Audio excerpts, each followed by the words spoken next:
Magandang umaga po. And I really appreciate and feel honored that I can have space for you this morning. Although medyo late na po tayo, and I'll try to fit into the time. I was supposed to start at 10:30. So I hope to finish at 12:30. I'll start right away. I have two intentions po. One is to give a bit of a background on why I call the Synod on Synodality really a spirit-led movement. And while sharing on that, I hope to be able to walk with you, in your spirit-led journey as a charismatic renewal movement in the Philippines and beyond. After that, I'd like to workshop you po on a very practical tool on listening to the Spirit of God used at the synods, called Conversation in the Spirit. So it will require a little workshop. So I have two intentions po, and I hope we can make it. I can make it with the limited time that has been given. So a little background po. I know some of you are oriented or maybe active parts of the synod teams in your dioceses. Can I just have a raise of hand who was part of the diocesan synod teams? So konti lang po. So let me give you very little background po. Just where I'm coming from, I come from Bukal ng Tipan. It's a lay-led, lay mission team po that works with dioceses in the Philippines as well as abroad towards a vision of a more participatory and synodal church. I'd like to share on three parts of this synod, but also three roles of the Spirit, hopefully integrating with your own life in the Spirit. The first one po, the Spirit that disrupts, ang diwang banal na nagbabaklas, leading us on the path to conversion. The second part po, the Spirit that dances, ang diwang banal na nagsasayaw sa good description to lead us into the path of discernment and decision-making, the central heart of the synod. The last one, that Spirit that dwells, ang diwang banal na nagbibigkis, and lead us into the path to common mission. Bakit ba inumpisahan ko with the Spirit that disrupts?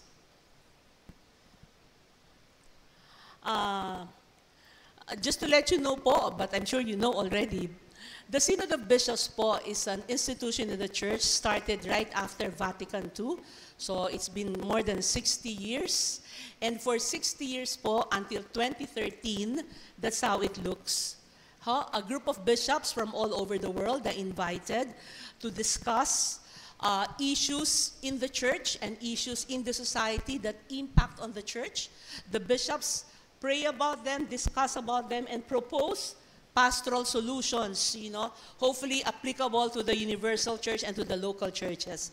So for 3 weeks po, they are like that, in a theater-like setup with the Pope and the presidents po at the center.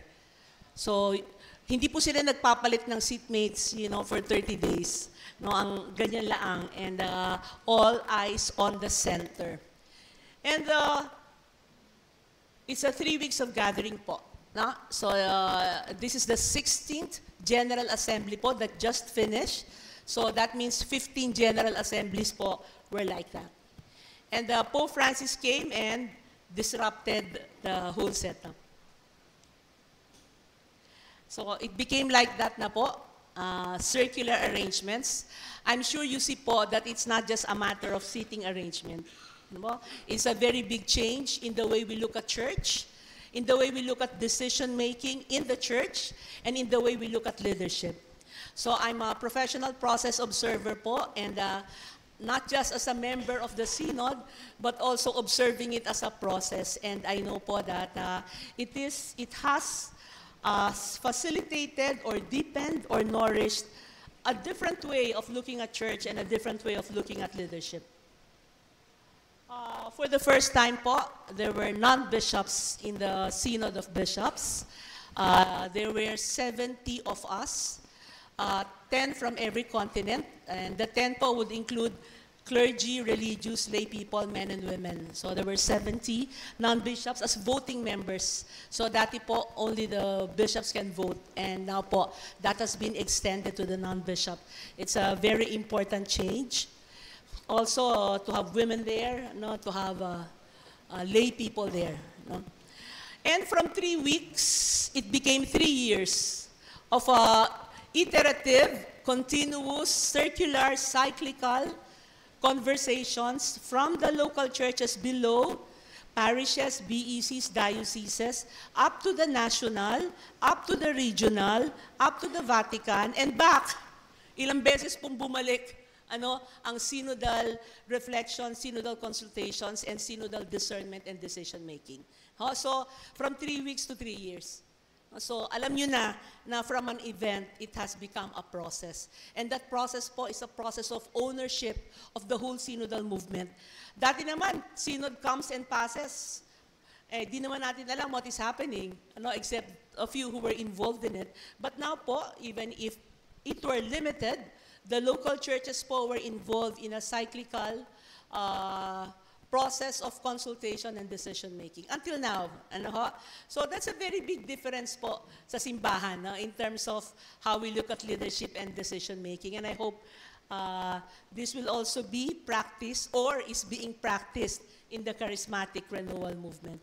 Kaya nga when Pope was sick, at his sick bed before he passed on, people were afraid synodality will stop. Pero ako, I was not afraid. No? It was an experience that we have gone through for 3 years in the local churches. An experience cannot depart, from your own heart. No? It was an experience of conversion. It will continue kasi you are pushed by that experience of conversion. Bakit ba disruption? When the Spirit comes, things are disrupted. No? For example, I just give an example. This year, we celebrate the Jubilee, and every time I see it po, medyo kinikilabutan ako because we're always talking about celebration and all kinds of celebration because it's Jubilee. Of course, it's a celebration po. Who will not celebrate ba naman? The biblical background to that in Leviticus 25 talks to us about wala ka ng utang, all your debts are forgiven, all the land that was taken away from you will be brought back, there will be no more slaves, etc. And of course, that's a celebration po, hindi ba? But I don't think all will celebrate. I don't think the government or the powers that be will not allow that. Sino ba naman all the slaves will be set free, at that time? All your utang will be forgiven. People will allow that po. Those who you owe money to. The land will rest. Will the economists, owners of farming places allow that? Kaya po naisip ko, when the Jubilee is mentioned, I think of a revolution, not a celebration. God wants something so different from the present system. Ganun po ang conversion. Sa calling natin, where you are now, and the Spirit invites you to change, because renewal is always what the gospel asks of you to be. Renewal is the business of the church. Something is disrupted, and that disruption po is systemic.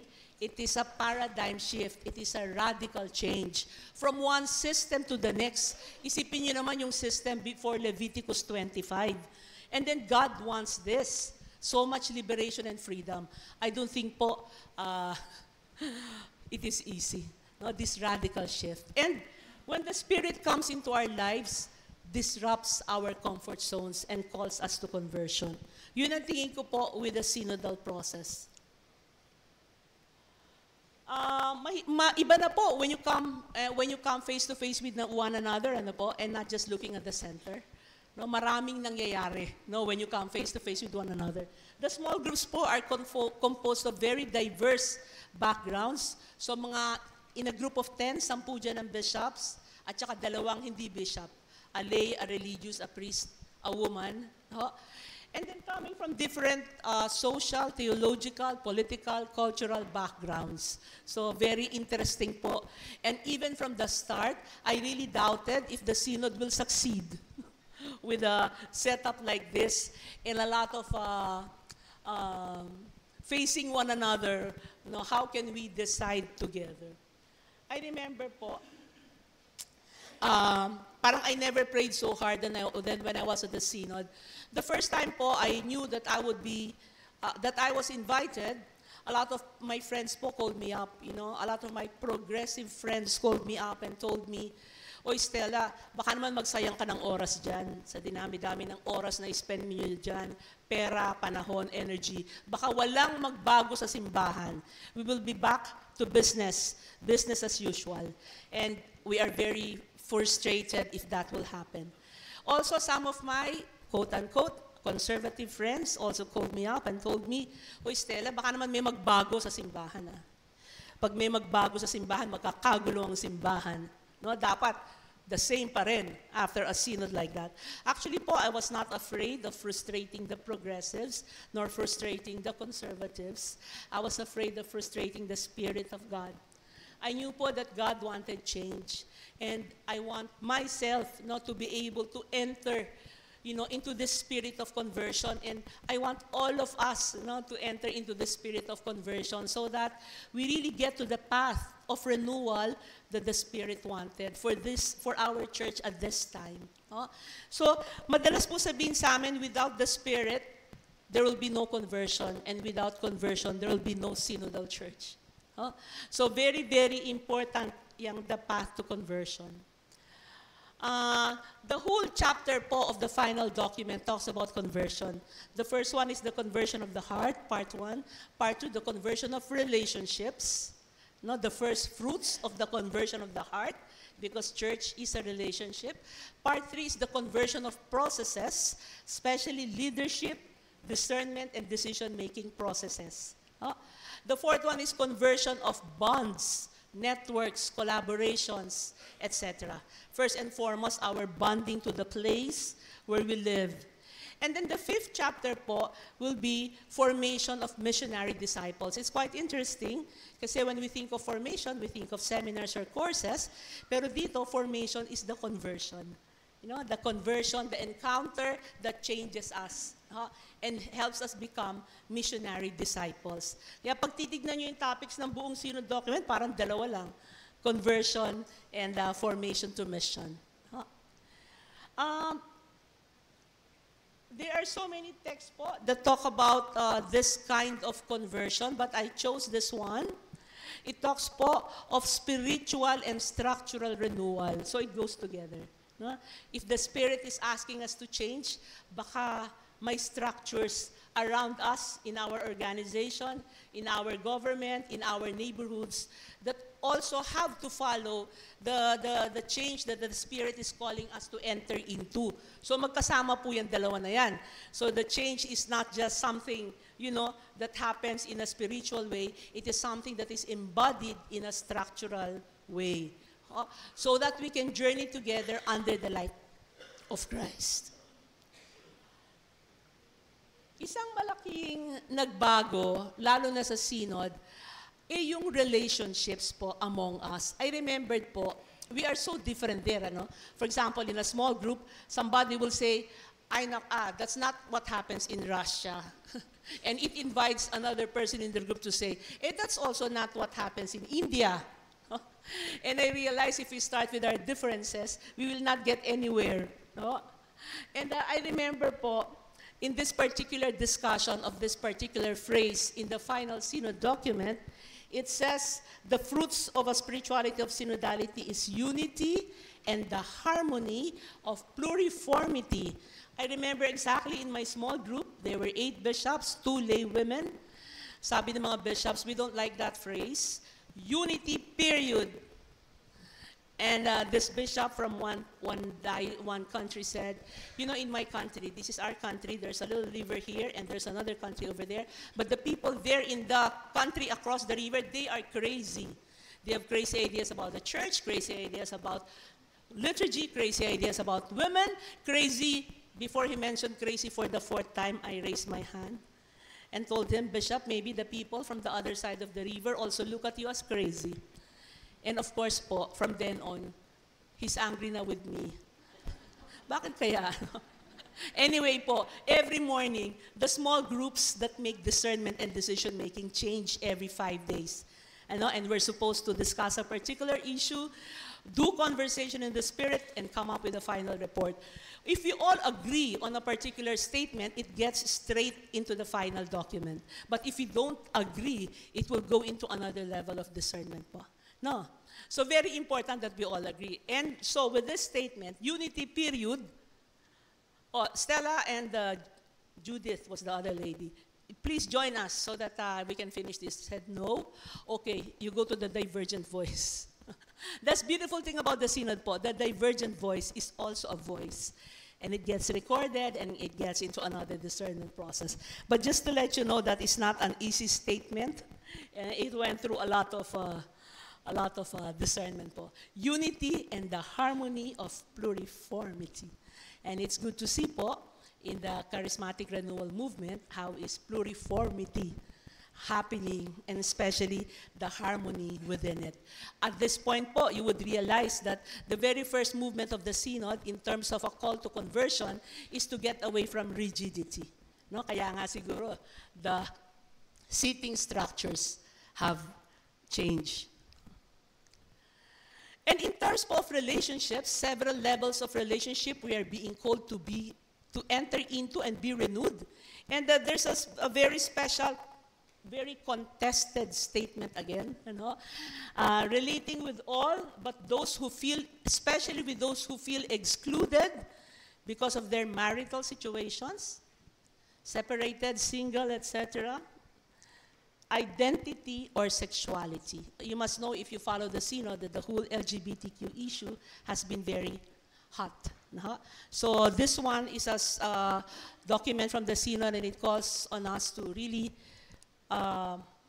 be converted in our relationships with this group of people.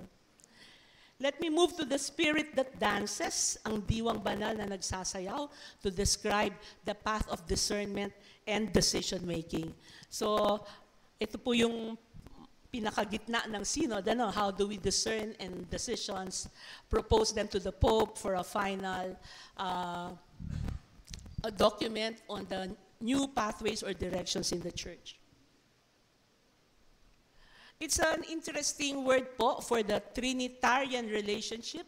They use the word perichoresis to describe the Trinity. Peri is around, choresis, choreo is a dance.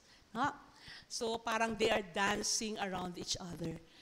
They have different roles, the Father, the Son, the Holy Spirit, but they are linked with one mission of love. Hindi po ba? But it's not easy. By now, you know how to follow the Trinity is not easy. And discerning on what the Spirit says to the churches and how we can decide will not be easy. And we need to be able to dance in between our differences, not to fight, but how do we actually harmonize, understand one another from a deeper perspective. I remember po that the discernment leads into decision-making. I remember po in one of my small groups, one bishop entered and saw his seatmate. So we are po in a small group and everyone has a seat with a computer, with your own code, so that if you want to say something sensitive, you can input it and your privacy will be respected. So you cannot change seats po. So when he saw who was seated beside him, he said, I don't want to sit with him. Kasi they're opposite. One is publicly, totally for LGBTQ. One is publicly, totally against LGBTQ. So sabi niya, I don't want to sit beside him. I don't want to be photographed with him. I don't want to eat with him. And he walked out po. And it took us 3 days po to bring him back. And I realized right then and then that synodality is when we can face each other po and remain even if we are very different from one another. How do we discern together and decide together? That's the biggest work of the synod. So this whole idea po of dancing, sensing how to move, in a community or very different from one another. Is it time to move fast? Is it time to move slow? Is it time to go left? Is it time to go right? Is it time to stay at the center? No? Where is the Spirit leading us? That's the basic question po of the synod and when we want to renew ourselves as church. So like the Spirit dancing, there's a certain fluidity, to the whole movement when we do discern. This is very important po in terms of discernment and decision making, the sense of faith of the faithful. No, it is a teaching of the Catholic Church, especially in Lumen Gentium 12, that tells us every one of us baptized has been gifted a natural gift to sense the will of God. When we are together, from the bishop to the last of the faithful, we can naturally grasp the will of God. Ilang beses ko pong binalikan, is this true? And when I was at the synod, lalo pa, will this happen? That we can really grasp what God wants in the midst of such difference, etc. Very difficult po, because, well, for one, it's easy to listen to the loud cries, but it's difficult to listen to the silent cries. No? And this one, I picked it. It's the only quotation po that is not from the final synod document, although I have a cross-reference. The FD po is the final synod document. The SLMC is the synodality in the life and mission of the church, one of the first theological documents that came out po from the International Theological Commission. It says po, the groans of the Spirit coming from the silent cries of the people of God. We need to listen to it, to listen to the cry of His people, until we are in harmony with the will of God.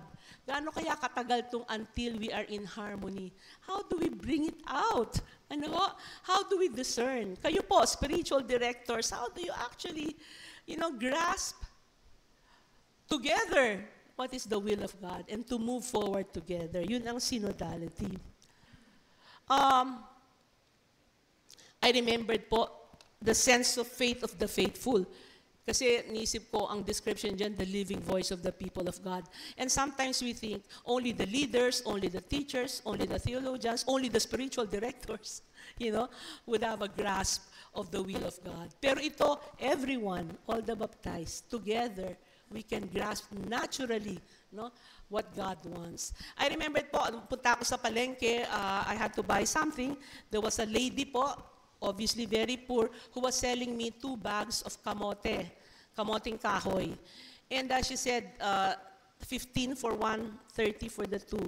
And the kamoting kahoy looks very payat. So baka tinanim niya lang yon, and she doesn't have any money. She dug them up and selling them at the market. So usually what I do with that po, I just gave her the money, just give them all the money, but not take the product so that they can sell it again. I do that sa mga buses, etc. But this lady, when I was giving her the money and I was not taking the kamoting kahoy, she got very angry with me, really angry with me. And she told me, I cannot do that. I cannot walk if I accept the money.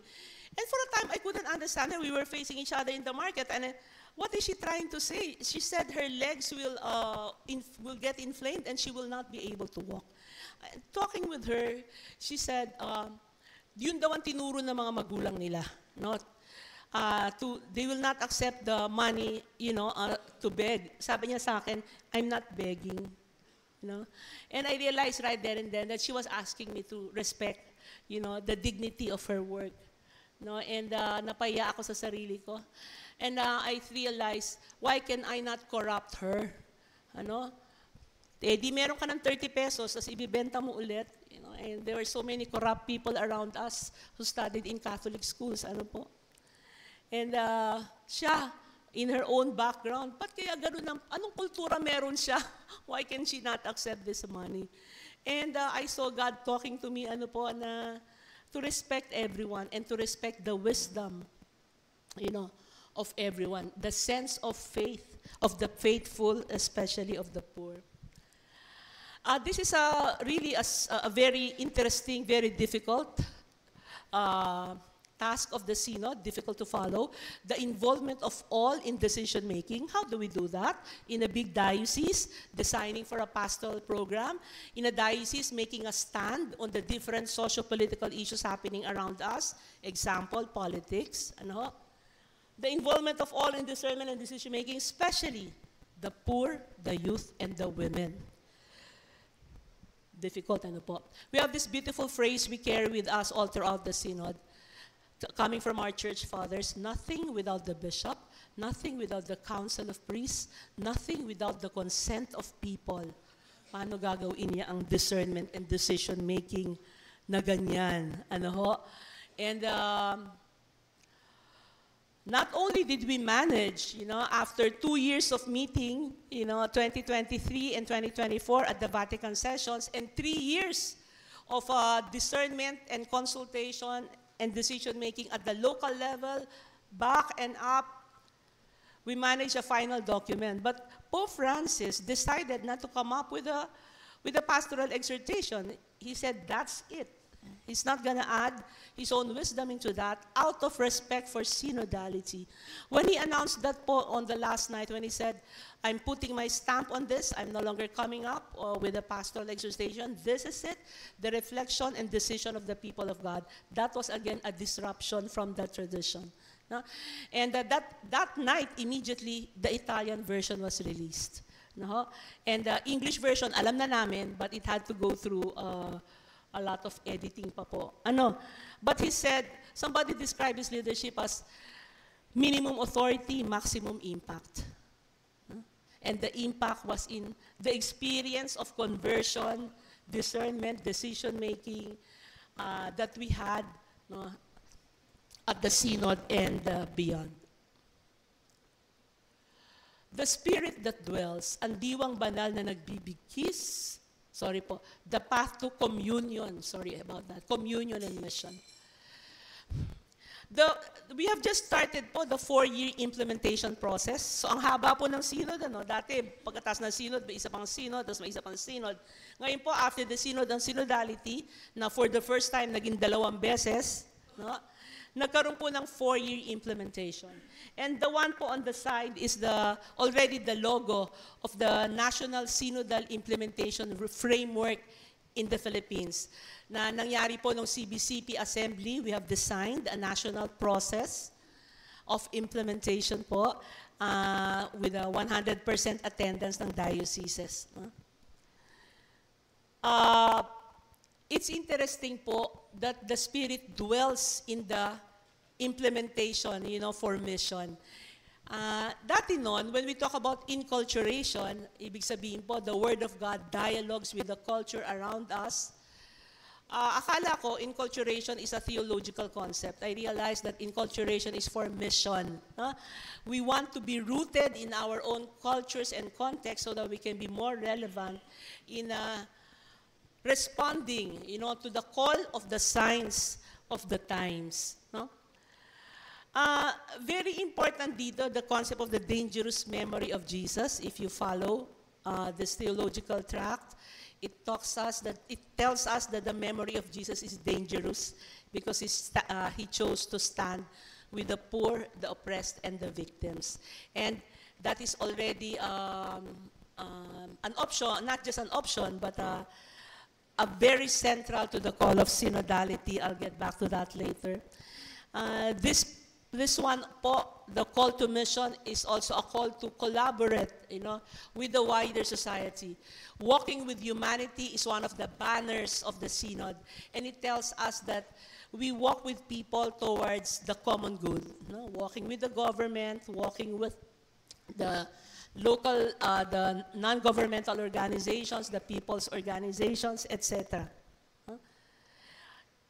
Kaya exchange of gifts, ang sinasabi niyang concept. And going for the common good. In this portion po, I looked into all the chapters of the synod and saw how the poor is central to every chapter. Palagay ko alam niyo naman yun, na-emphasize pa ni Bishop Acani and also the next speakers, Bishop Pastor, Father Bart Pastor. The poor po is central to the whole formation of every Christian, the centrality of the poor in our own formation. Kasi they are closest, to the heart of God. And you can read them and follow them. But baka naman iniisip nyo, the poor are a group of people that we serve. Baka naman sa spiritual direction, baka naman hindi natin Wala tayong contact directly with the poor in spiritual direction that we do, o baka meron. But more than that po, ang sine-emphasize ng Synod is how they evangelize us, hindi how we evangelize them. Ano po? Whether they're part of your spiritual direction work or not, your experience po with the poor changes you. Yun ang sinasabi dyan, the centrality of the poor in our own formation. So paano daw ba ito nangyayari? Tinakal doon sa Synod seminary formation, the ongoing clergy formation, etc. How are the poor central to our own formation? No? Even if you are not working directly with them or we are working for them. Diba? One time po, I rode on a jeepney and pagkasakay ko lang, in a little while, may sumakay na isang pamilya na pulube, na beggars, a family of beggars. I was surprised kasi I know the father, I know the man. I knew him since he was small kasi he was begging in front of our village. No? And every day I see him when I go to work and I will always give him money. Ngayon nagulat ako, malaki na siya, mama na siya, still look the same kasi he's deformed. So I will not forget him, his whole body is deformed. Pero meron na siyang kasamang wife, I thought, at saka anak. But they still look like beggars, they smell like beggars, they dress like beggars. So I was thinking, I readied na my pera, because I have done that for a lot of times, and I was waiting for them to beg. Sabi ko, ba't parang wala namang envelope na pinapasa? Malapit na yung alabang. Tapos sabi ko, ba't wala namang drum na tinutugtog? Wala rin pamunas ng tsinelas. And in the end po, they paid their fare. Why did I assume that they will beg? Kasi po, I knew him from the past. He was a beggar, so he must be a beggar now. Kasi po, they were dressed like beggars, they smell like beggars, so they must be beggars. And in that morning po, I faced a very important lesson of God for me. Never presume. Never presume. Never put your opinion ahead of how God wants to talk to you. Ano po? And maybe in spiritual direction, we exercise that a lot, in discerning, what direction, how we engage, how we help, pray, accompany people, in their the different decisions that they have to make. Our encounter with the poor as central, to our own formation because they are closest to the heart of God. If we do not encounter them, we are missing, a central way of how God wants to communicate with us.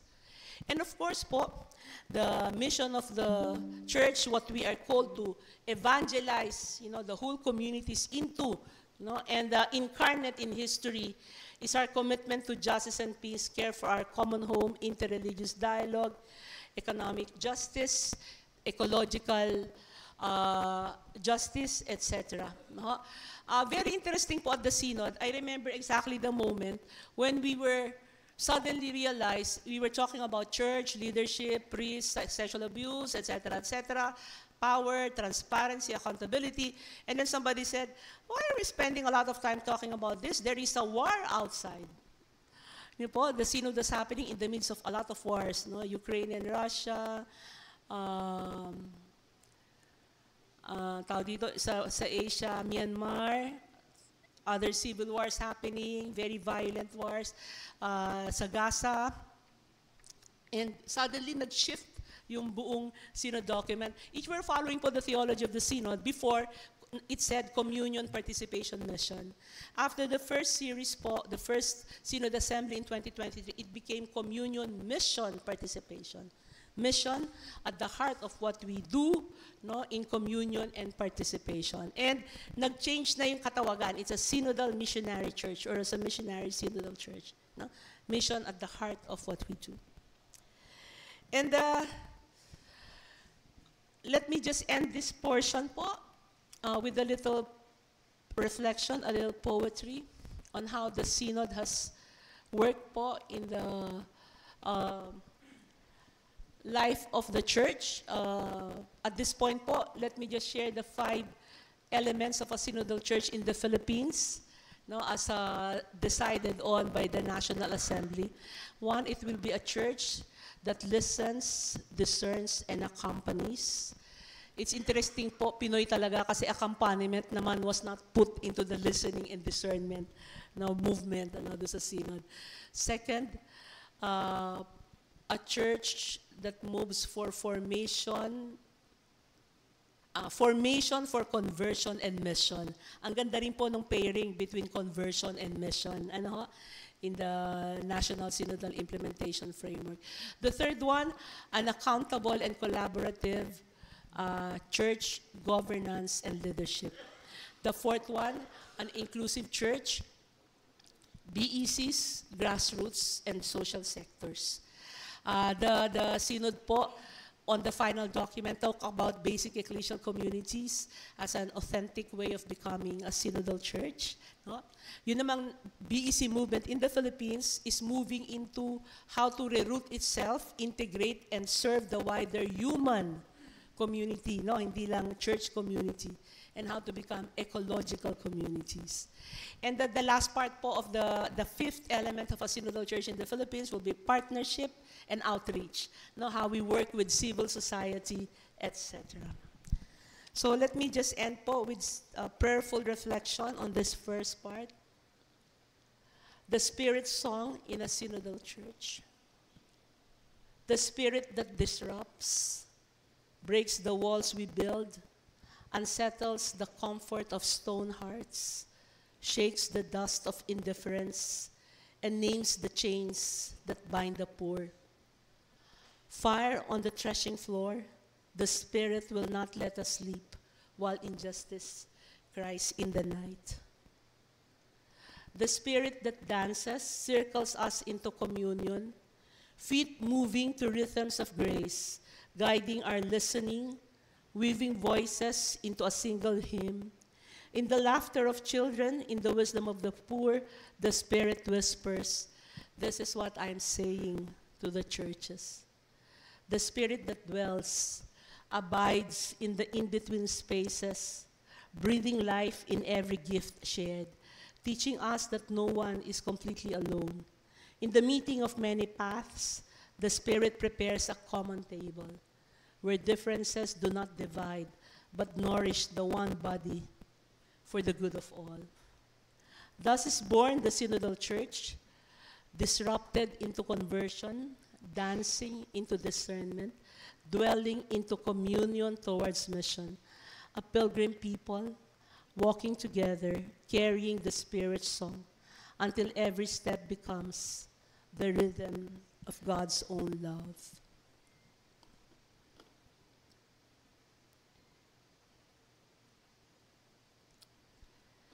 Now, I'd like to shift po into a tool, a very practical tool that we used in the Synod for discernment and decision-making.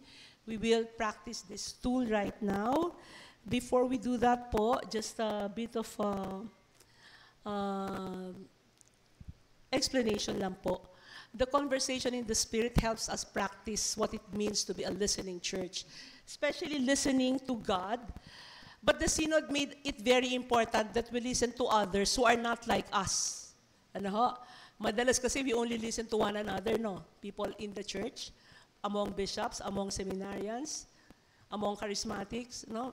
Minsan pa pag nasa isang parokya, iba yung meeting ng charismatic, iba yung meeting ng BEC. Tapos, listening to the signs of the times is very difficult kasi iba-iba yung interpretation natin ng signs of the times. The language is different, the times are different, the people are different. How do we know what the Spirit is saying to the churches? And that this conversation in the Spirit is a tool that will help us do that. Discerning the will of God, exercising participation, the Spirit that dances. Towards a mission-oriented church as it walks with humanity. Communion towards mission, the Spirit that dwells in all of us, even in other groups that are not like us, in search of the common good. What we're doing po, the conversation is in the Spirit, is just one tool. It's not the only tool. There are many discernment tools po. No? And it's good to get to know them. My team po, Bukal, has designed other discernment tools that are more critical po, no? To help us face our problems, especially sensitive issues in the church. And this one po, we will do it only once. In a very limited time, so maganda po, mas may iba pang practice, although Father Jason tomorrow will do another one with you. So parang for those who have not done this is an initial experience, a very limited experience, but hopefully po, I can show how it flows, and we can see how the Spirit can work in this one discernment tool called conversation in the Spirit. So there are 3 rounds po in this conversation.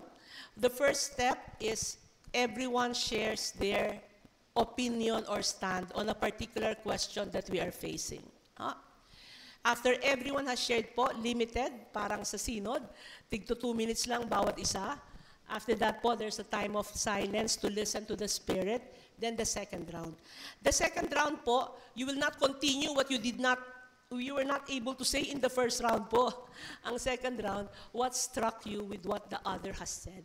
No, it is making room for the other. No?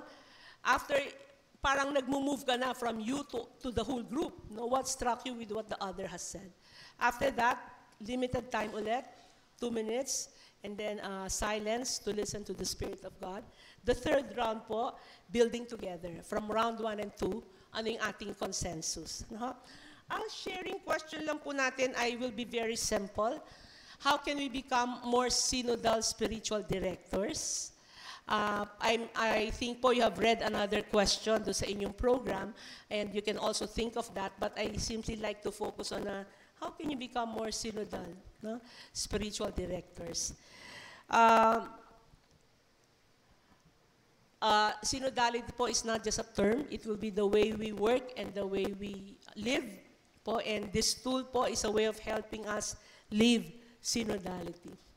Of course, it's not new, no? From the Council of Jerusalem in Acts 15, there were a lot of issues po from the pagan churches that converted into Christianity, and Paul was bringing them to the center, from the outside to the center, from the peripheries to the center. And they had a lot of discussions. Basically, do you need to be circumcised before you become a member of this new community that Jesus has started? So that was the whole big thing po. And it was very interesting what they said. The Spirit and us decided, really a good discernment statement. The conversation po hopefully leads into conversion. The conversation leads into conversion.